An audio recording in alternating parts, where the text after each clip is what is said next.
Kemendikbud RI melakukan sosialisasi sekaligus monitoring ke daerah-daerah untuk mengetahui persiapan pelaksanaan ujian nasional UN SMP tahun 2016.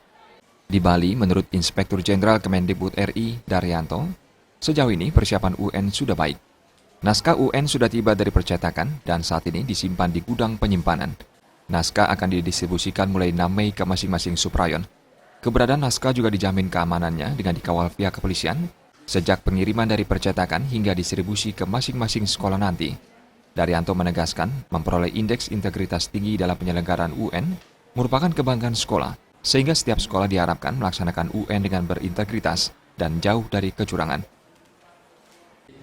Prestasi ya penting, tapi integritas utama. Maksudnya mari kita dorong adik-adik kita, ya, para putra putri kita yang akan menjalankan ujian itu betul-betul percaya diri dan menjalankannya dengan tenang, ya. Tidak usah harus percaya kepada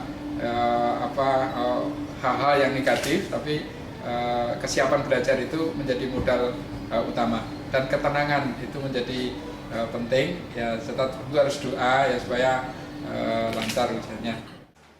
Kepala Disdikpora Provinsi Bali, Tia Kusumawardani mengatakan, selain mendorong pelaksanaan UN berintegritas, pihaknya juga berharap masing-masing sekolah menerapkan prosedur operasional standar atau POS UN SMP 2016.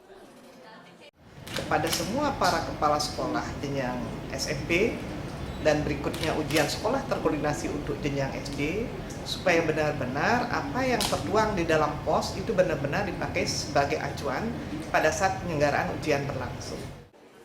UN SMP sederajat berlangsung mulai 9 hingga 12 Mei 2016. Jumlah peserta UN di Bali mencapai 66.442 orang dan terbanyak berada di kota Denpasar. Darmawan, Bali TV.